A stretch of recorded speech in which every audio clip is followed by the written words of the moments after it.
प्रिय विद्यार्थियों, आज हम आपकी पाठ्य पुस्तक अंतराभाग 2 के गद्य खंड में संकलित निर्मल वर्मा का यात्रा वृतांत धुंध सी उड़ती धुन का एक अंश जो आपकी पाठ्य पुस्तक में जहाँ कोई वापसी नहीं के नाम से संकलित है, इस अध्याय को पढ़ेंगे।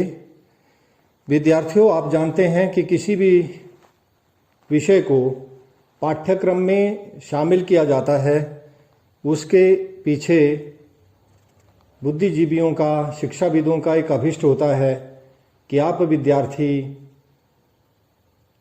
समाज की, देश की, प्रकृति की भिन्न भिन्न समस्याओं के प्रति जागरूक हों।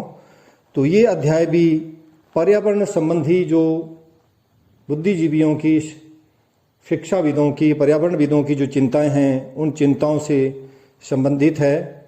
आइए आप जानते हैं कि जहाँ कोई वापसी नहीं, इस अध्याय में लेखक ने किस प्रकार की पर्यावरण संबंधी चिंताओं का जिक्र किया है। यह अध्याय लेखक निर्मल वर्मा के यात्रावृत संग्रह धुंध से उड़ती धुन से लिया गया है।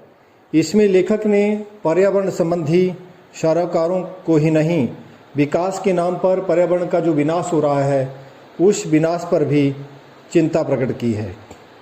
लेखक का मानना है कि अंधाधुंध जो विकास और पर्यावरण संबंधी जो सुरक्षा के बीच संतुलन होना नितांत जरूरी है। यदि ऐसा ना हो तो बहुत सारी समस्याएं जो हैं उत्पन्न हो जाती हैं।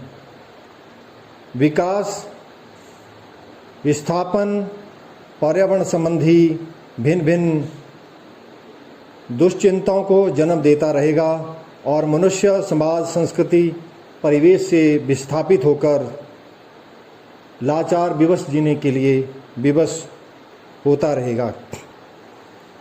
तो प्रिय विद्यार्थियों, आइए, जहाँ कोई वापसी नहीं, जैसे शीर्षक से ही स्पष्ट है कि जहाँ एक बार यदि विस्थापन हो जाता है तो दोबारा वापसी वहाँ नहीं होती।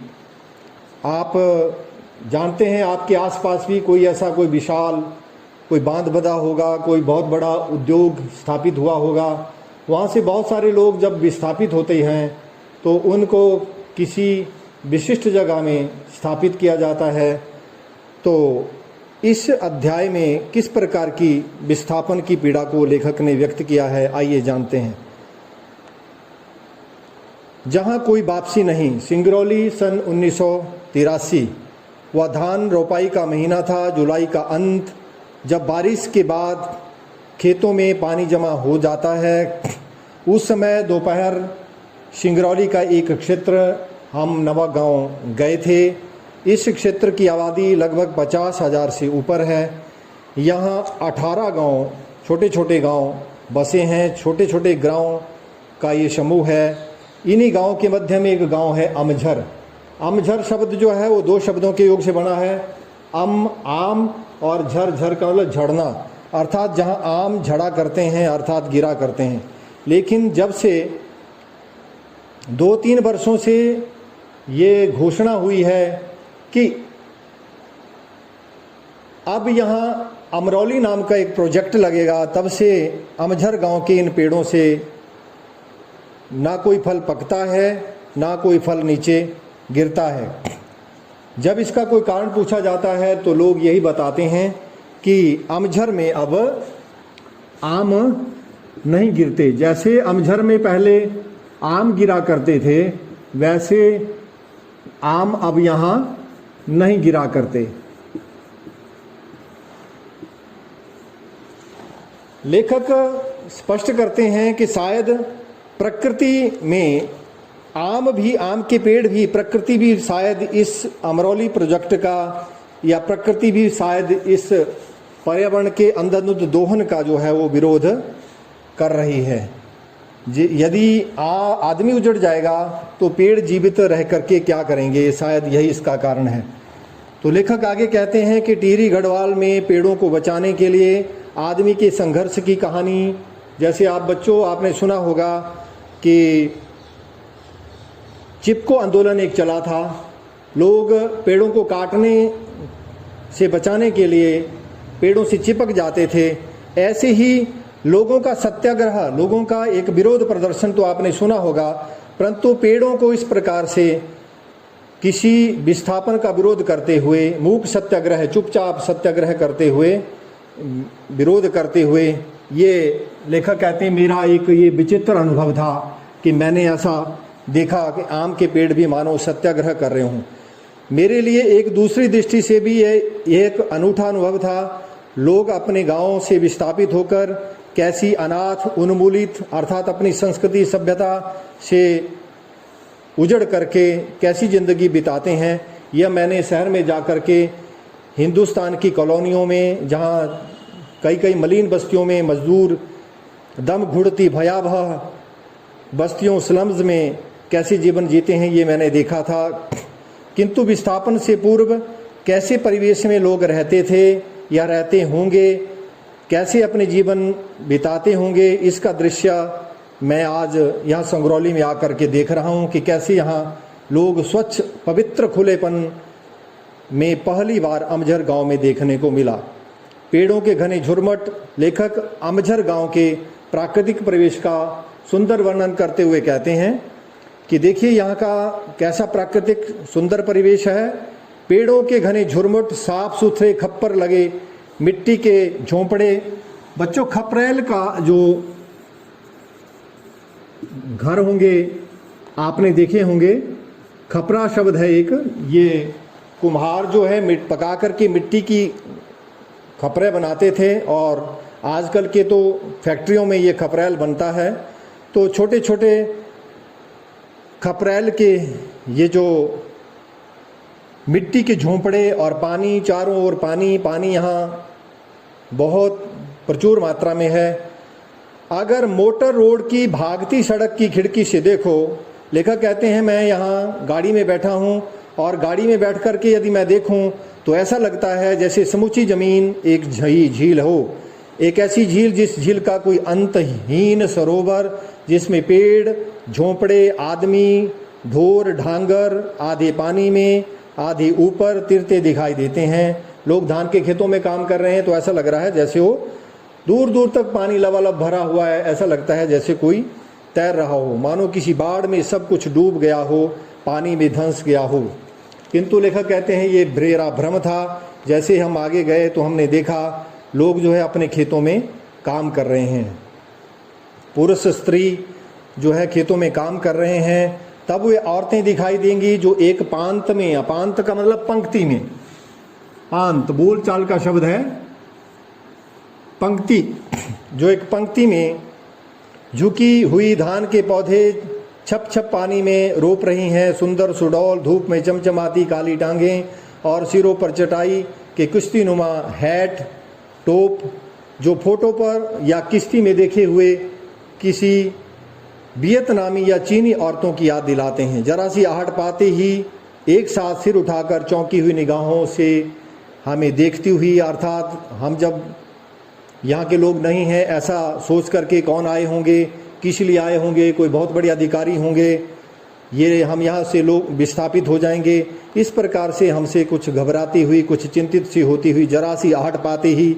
एक साथ सिर उठाकर चौंकी हुई निगाहों से हमें देखती हैं। बिल्कुल उन हुए युवा हिरणियों की तरह लेखक तुलना करते हैं कि जिस प्रकार हमने कान्हा नामक अभयारण्य में, वनस्थल में युवा हिरणियों को देखा था, हमें देखती ही जैसे जिन्हें मैंने एक बार कान्हा के वन्य स्थल में देखा था, किंतु वे डरती नहीं, भागती नहीं, अर्थात वो हिरनियाँ तो भाग जाती थी, घबरा जाती थी, किंतु ये जो महिलाएं हैं जो धान रोप रही हैं, विस्मय से मुस्कुराती हैं, फिर सिर झुकाकर अपने काम में डूब जाती है, हमारी तरफ देखती हैं, फिर अपने कामों में और धान रोपाई के काम में जुट जाती हैं। यह समूचा दृश्य इतना साफ और सजीव है, अपनी स्वच्छ मानसलता में इतना संपूर्ण और शाश्वत कि एक क्षण के लिए विश्वास नहीं होता। लेखक कहते हैं विश्वास नहीं होता कि आने वाले दिनों में ये सुंदर परिवेश जो है वो उजड़ जाएगा, यहाँ कोई बहुत बड़ा उद्योग स्थापित होगा और ये सब झोंपड़े, खेत, ढोर, आम के पेड़ सब एक गंदी आधुनिक औद्योगिक कॉलोनी की ईंटों के नीचे दब जाएगा और ये हंसती मुस्कुराती हुई औरतें भोपाल, जबलपुर या बैढन की सड़कों पर पत्थर कूटती दिखाई देंगी। मध्य प्रदेश का एक प्रसिद्ध शहर है भोपाल। तो लेखक ये उत्तर प्रदेश और मध्य प्रदेश की सीमा से लगा हुआ क्षेत्र है। उस क्षेत्र में जहां अमरौली नामक प्रोजेक्ट लगाया जा रहा था, उस क्षेत्र की लेखक यहाँ बात कर रहे हैं। लेखक कहते हैं, मैंने भोपाल, जबलपुर और बैढन की सड़कों पर पत्थर कूटती हुई उन महिलाओं को देखा जो जब विस्थापित हो जाती हैं तो शहरों में आकर के फिर मलिन बस्तियों में रहने के लिए मजबूर हो जाती हैं। शायद कुछ वर्षों तक उनकी स्मृति में अपने गाँव की तस्वीर, लेखक चिंता प्रकट करते हैं कि इन पुरुषों महिलाओं को तो अपने गांव की याद रहती होगी, अपने प्राकृतिक परिवेश की याद रहती होगी, परंतु इनसे आने वाली जो पीढ़ी है उन पीढ़ियों को कुछ भी याद नहीं रहता। ये लोग आधुनिक भारत के नए शरणार्थी हैं। इसको लेखक ने आधुनिक युग के नए शरणार्थी कहा है। शरणार्थी शब्द शरण जो चाहते हैं, शरण जमा अर्थी, शरणार्थी। जैसे भारत और पाक का विभाजन हुआ तो धार्मिक आधार पर भारत और पाकिस्तान का विभाजन हुआ, तो हिंदू पाकिस्तान से चल कर के भारत में आ गए और भारत के मुस्लिम पाकिस्तान में चले गए, उन्हें शरणार्थी कहा गया। तो ये आधुनिक युग के, आधुनिक भारत के नए शरणार्थी हैं। जब कहीं उद्योग धंधा स्थापित होता है तो कोई विशाल बांध या विशाल कोई उद्योग स्थापित होता है तो वहाँ से जो लोग सदा सर्वदा के लिए विस्थापित हो जाते हैं, फिर वो वापस आते नहीं हैं, उनको लेखक ने यहाँ आधुनिक युग के नए शरणार्थी कहा है। औद्योगिकरण के झंझावात से, औद्योगिकरण की आंधी से, झंझा लिखा है, झंझा, आंधी तूफान से, वात वायु।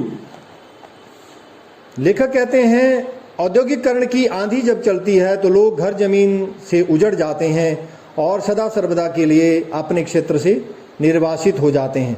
प्रकृति और इतिहास के बीच यही गहरा अंतर है।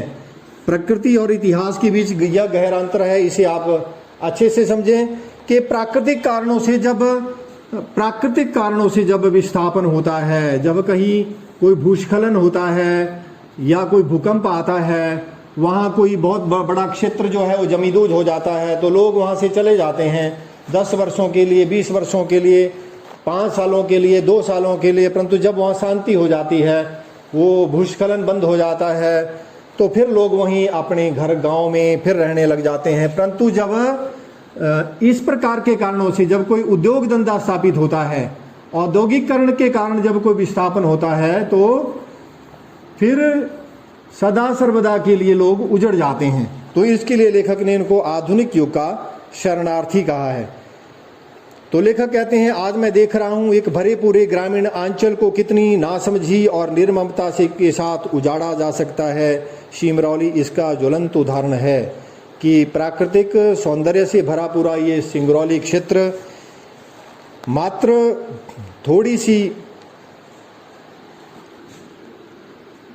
मात्र थोड़ा सा आर्थिक लाभ या थोड़ा सा कुछ आर्थिक उन्नति की तरफ कुछ एक विशेष मानकों के हिसाब से जो नजरिया है या मानकों के हिसाब से जो आर्थिक दृष्टि से संपन्नता का जो कारण माना जाता है औद्योगिकरण, इस समझने से ही कितनी नासमझी के साथ और कितनी निर्दयता के साथ किसी प्राकृतिक संपदा से भरे पूरे क्षेत्र को उजाड़ा जा सकता है, इसका एक ज्वलंत उदाहरण सिंगरौली है।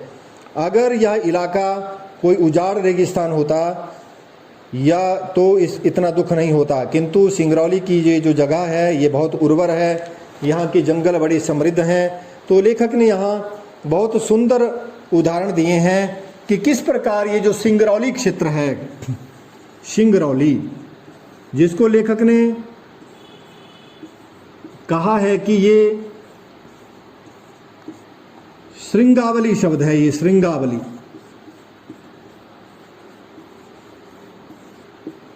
श्रृंग और अवली।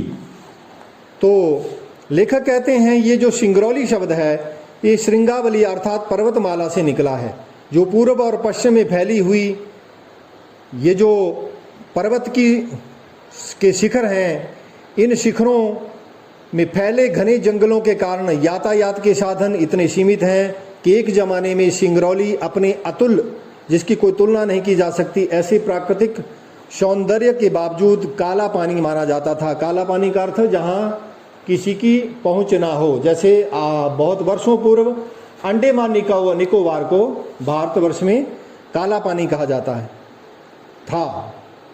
तो इस प्रकार ये किसी ज़माने में आम आदमी की पहुंच से परे काला पानी की तरह माना जाता था, जहां ना लोग बाहर से भीतर आते थे और ना ही यहाँ के लोग किसी दूसरी वस्तुओं को खरीदने के लिए या किसी दूसरी वस्तुओं पर निर्भर होते थे कि उनको किसी दूसरे इलाके में जाना पड़ता था। ये गांव अपने आप में आत्मनिर्भर हुआ करते थे। किंतु कोई भी प्रदेश आज के लोलुप युग में, लेखक ने आज के इस युग को लोलुप कहा है, लालची कहा है कि हम मात्र थोड़ा सा अपना हित, थोड़ा सा संकीर्ण स्वार्थों के कारण हम धरती के गर्भ में छिपे हुए अतुल जल को, अतुल कोयले को, उसका दोहन कर लेते हैं। ऐसे ही लेखक कहते हैं कि किसी अपने अलगाव में, जब ये गांव अलगाव में था तो ये कितना सुरक्षित था, परंतु अब जब ये यातायात से जुड़ गया है तो अब ये सुरक्षित नहीं रह सकता। कभी कभी किसी इलाके की संपदा ही उसका अभिशाप बन जाती है। ऐसा लेखक ने कहा है कि कोई इलाका जो कितना ही संपन्न हो, प्राकृतिक संपदा से भरपूर हो, तो कई बार वो उसकी संपदा ही उसका अभिशाप बन जाता है। क्योंकि आज के वैज्ञानिक लोलुप युग में उद्योगपतियों की आंखें जो है लग जाती हैं उस पर, जैसे किसी गीध की मांस के ऊपर दृष्टि लग जाती है, वैसे ही आज उद्योगपतियों की आंखों में सिंगरौली की अपार खनिज संपदा छिपी नहीं रही। विस्थापन की एक लहर रिहंद नामक बांध जब इस इलाके में बंधा था तो रिहंद बांध में बंधने के बाद आई थी, जिसके कारण हजारों गांव उजाड़ दिए गए थे। इन्हीं नई योजनाओं के अंतर्गत सेंट्रल कोल फील्ड और national super thermal power corporation का निर्माण हुआ, जिसे आप एनटीपीसी के नाम से जानते हैं। चारों तरफ पक्की सड़कें और पुल बनाए गए। सिंगरौली जो अब तक अपने सौंदर्य के कारण बैकुंठ और अपने अकेलेपन के कारण काला पानी माना जाता था, अब प्रगति के मानचित्र पर राष्ट्रीय गौरव के साथ प्रतिष्ठित हुआ। अर्थात यहाँ कोई बहुत बड़ा उद्योग स्थापित होगा, बांध बांधा जाएगा, कोयले के खदानों और उन पर आधारित ताप विद्युत गृहों की एक पूरी की पूरी श्रृंखला इस इलाके में लगी गई। ऐसा तब ये देश के एक मानचित्र पर बड़ी स्पष्टता के साथ अंकित हो जाएगा। ये क्षेत्र जहाँ बाहर का आदमी कभी किसी जमाने में भटकता ना था, वहाँ केंद्रीय और राज्य सरकारों के अफसरों, इंजीनियरों, विशेषज्ञों की लाइनें लग जाएंगी, कतारें लग जाएंगी। जिस तरह जमीन पर पड़े शिकार को देखकर आकाश में गीधों और चीलों के झुंड मंडराने लगते हैं, वैसे ही सिंगरौली की घाटी और जंगलों पर ठेकेदारों, वन अधिकारियों और सरकारी कारिंदों, कर्मचारियों का आक्रमण अब शुरू हुआ है। विकास का यह उजला पहलू है। लेखक कहते हैं इस विकास के उजले पहलू के पीछे विकास का एक नकारात्मक पक्ष भी है।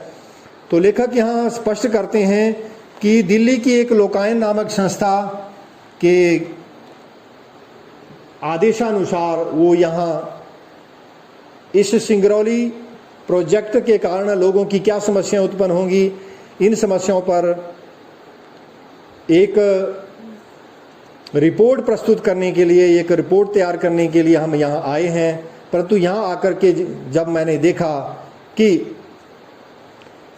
कुछ थोड़ी सी आर्थिक उन्नति को ध्यान में रख कर के किसी तरह प्राकृतिक परिवेश को नष्ट भ्रष्ट कर दिया जाता है, इसका ज्वलंत उदाहरण जो है ये आधुनिक उद्योग धंधे हैं। भारत में यही प्रश्न, तो लेखक कहते हैं स्वतंत्रोत्तर भारत की सबसे बड़ी ट्रेजेडी यह नहीं है कि शासक वर्ग ने औद्योगिकरण का मार्ग चुना। ट्रेजेडी यह रही कि पश्चिम की देखा देखी में या पश्चिम की नकल में योजना बनाते समय हमने मनुष्य, प्रकृति और संस्कृति के बीच के नाजुक संतुलन को नहीं समझा। लेखक कहते हैं स्वतंत्रोत्तर, स्वतंत्रता जमा उत्तर, स्वतंत्रता जमा उत्तर से शब्द बनता है स्वतंत्रोत्तर, स्वतंत्रता के बाद में। स्वतंत्रोत्तर भारत में देश की आज़ादी के बाद भारत में सबसे बड़ी ट्रेजेडी, सबसे बड़ी दुखद दुर्घटना या सबसे बड़ी त्रासदी यह नहीं है कि हमने देश की उन्नति के लिए औद्योगिकरण का रास्ता चुना। सबसे बड़ी त्रासदी यह रही कि हमने विकास के लिए जो रास्ता चुना उसमें मनुष्य, प्रकृति और हमारे भारत की संस्कृति का जो एक बहुत ही नाजुक जो एक संबंध है, उस संबंध को, उस संतुलन को हमने बिगड़ने से बचाया नहीं। हमने औद्योगिकरण का रास्ता चुना जिससे पेड़ों से, प्रकृति से हमारा जो रिश्ता था वो टूट गया, और हम उन्नति का कोई अलग मॉडल भी चुन सकते थे, परंतु हमने जिन उद्योग धंधों और जिन बांधों को बांधने का जो रास्ता चुना, जिसके कारण प्रकृति का नाश हो रहा है, इस रास्ते को चुन करके हमने पश्चिम का ये जो मॉडल, विकास का जो पश्चिम का जो नमूना है, उस नमूने को चुना। अपनी शर्तों और मर्यादाओं के आधार पर औद्योगिक विकास का एक भारतीय स्वरूप भी हम निर्धारित कर सकते हैं।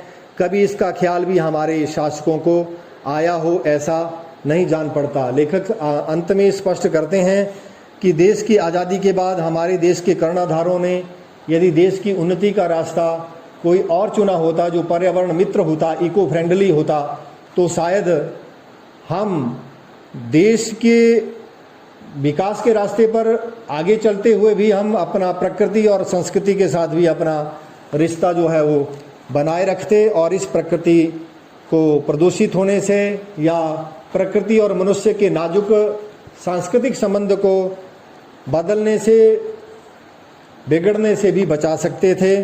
तो प्रिय विद्यार्थियों, इस अध्याय में लेखक ने स्पष्ट किया है कि जब कोई उद्योग धंधा स्थापित होता है तो उद्योग धंधे के कारण जब कोई विस्थापन होता है तो उस विस्थापन के बाद कोई वहां वापसी नहीं होती, कोई वहां वापसी नहीं होती। फिर सदा सर्वदा के लिए लोग वहां से उजड़ जाते हैं। कोई उद्योग धंधा स्थापित होता है तो जगह नष्ट भ्रष्ट हो जाती है, या कोई बांध बनता है तो बहुत सारे गांव जो हैं वो उस बांध में समा जाते हैं, और वहाँ का सारा जो मानचित्र है वो बदल जाता है। तो फिर वहाँ कोई वापसी नहीं होती। जबकि कोई प्राकृतिक कारणों से जब विस्थापन होता है या किसी राजनीतिक कारणों से विस्थापन होता है तो उनकी वापसी संभव है, परंतु जब इस प्रकार औद्योगिकरण के कारण विस्थापन होता है तो फिर उनकी वापसी नहीं होती। तो आशा है आप इस अध्याय के मूल विषय को समझे होंगे। यद्यपि शिक्षा या परीक्षा की दृष्टि से देखा जाए तो मात्र कुछ अंकों के लिए आपके लिए अध्याय महत्वपूर्ण हो सकता है, परंतु वस्तुतः ज्ञान की दृष्टि से देखा जाए तो ये एक महत्वपूर्ण विषय है, और इस महत्वपूर्ण विषय से आप वाकिफ हुए होंगे। विस्थापन की दंश, विस्थापन की पीड़ा, विस्थापन के प्रभाव से आप परिचित हुए होंगे। इस आशा के साथ मैं अभी अपनी वाणी को विराम देता हूं, और प्रश्नों के उत्तर को लेकर अगले वीडियो में हम प्रस्तुत होते हैं। तब तक आप घर में रहें, सुरक्षित रहें और सतत अध्ययनशील रहें। इस अध्याय से संबंधित, आज के मेरे इस वीडियो लेसन से संबंधित आपके मन में कुछ जिज्ञासा हो, कुछ संदेह हो, डाउट हो, तो आप कमेंट बॉक्स में जाकर के टिप्पणी करें। जय हिंद।